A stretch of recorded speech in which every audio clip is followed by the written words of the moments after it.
Good morning. காலையில் எழுந்துச்சி ஸ்கூலுக்கு lunch என்ன பண்ணலாம் அப்படின்ற ஒரு யோசனையிலே தூங்கிட்டேன்.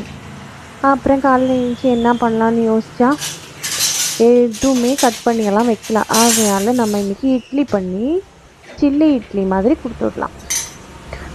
பசங்க 2 பேருமே அது சாப்பிடுவாங்க, அவங்களுக்கு ரொம்ப பிடிக்கும்.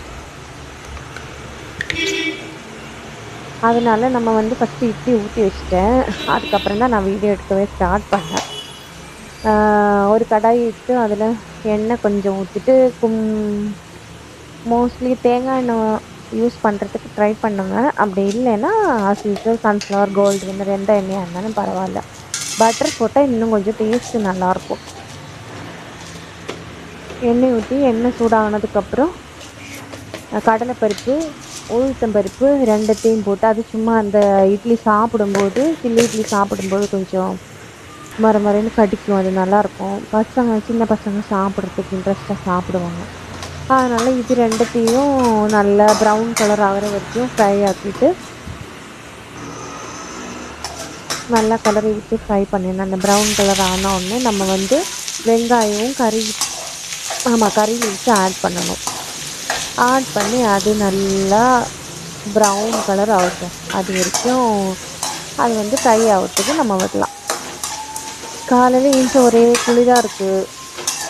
இருந்தாலும் நம்ம ஏஞ்சி தானே ஆகணும், ஏஞ்சி செஞ்சு தானே ஆகணும். பசங்களுக்கு 7:30க்கெல்லாம் டிஃபன் பாக்ஸு ரெடியாக இருக்கணும். அவங்க ஏஞ்சி வந்து கிளம்புறதுக்கு கரெக்டாக இருக்கும். 8:15க்கு கிளம்பணும். இட்லி வெந்தாச்சு. இட்லி நம்ம எடுத்து வச்சு ஆற வச்சிடலாம். இட்லி ஆறிட்டு தான் அதை கட் பண்ணணும். ஏன்னா வந்து இல்லைன்னா அது ரொம்ப கட்டி கட்டியாயிரும், நல்லா இருக்காது. ஒரு மாதிரி கொழுப்பாயிடும். இப்போ இட்லி வந்து பாத்திரத்தில் எடுத்து நம்ம வந்து ஆற வச்சிடலாம். அது கொஞ்சம் லைட்டாக அந்த நம்ம இட்லி எடுக்கிற ஸ்பூனில் கொஞ்சம் லைட்டாக தண்ணி போட்டு எடுத்தோன்னா அது இட்லி பாத்திரத்தில் ஒட்டாது. அப்படியே ஃபுல்லாக இட்லி எடுத்து வச்சுட்டு அது வந்து சின்ன சின்ன பீஸாக நம்ம கட் பண்ணி எடுத்துடலாம்.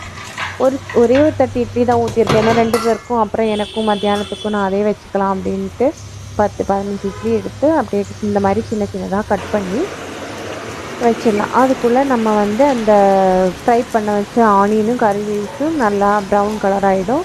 அதுலேக்கு நம்ம வந்து மஞ்சத்தூள், கரம் மசாலா ஆட் பண்ணிடணும். அப்போ தான் அந்த சில்லி சிக்கன் அந்த மாதிரி டேஸ்ட் வரும். கரம் மசாலா ஆட் பண்ணி லைட்டாக சோயா சாஸ் போடணும். சோயா சாஸ் போட்டால் தான் வந்து அந்த டேஸ்ட்டே மாறிடும். உப்பு ஆட் பண்ணிக்கணும், தேவையான அளவுக்கு உப்பு. ஏன்னா இட்லியில் நம்ம உப்பு ஆட் பண்ணியிருக்கு. இந்த வெங்காயத்துக்கும் இந்த மிக்சிங்க்கு மட்டும் தேவையான உப்பு மட்டும் ஆட் பண்ணால் போதும். இது நல்லா ஃப்ரை ஆகணும். நல்லா அந்த பச்சை வாசனை போனதுக்கப்புறம் நம்ம வந்து சோயா சாஸை ஆட் பண்ணிக்கலாம்.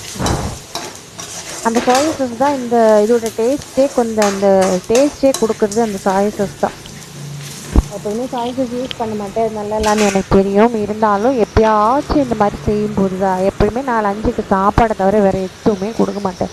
நீங்களே என் வீடியோவில் பார்த்துருப்பீங்க. டெய்லி காலையில் எழுந்துச்சி சாப்பாடு 2 காய் செஞ்சுடுவேன். ஏன்னா அப்போ தான் பசங்க காய் சாப்பிடுவாங்க. இந்த ஸ்கூலுக்கு போகிற டைமில் மட்டும்தான் காய் சாப்பிடுமா. வீட்டில் இருந்தனா காயே சாப்பிட மாட்டாங்க.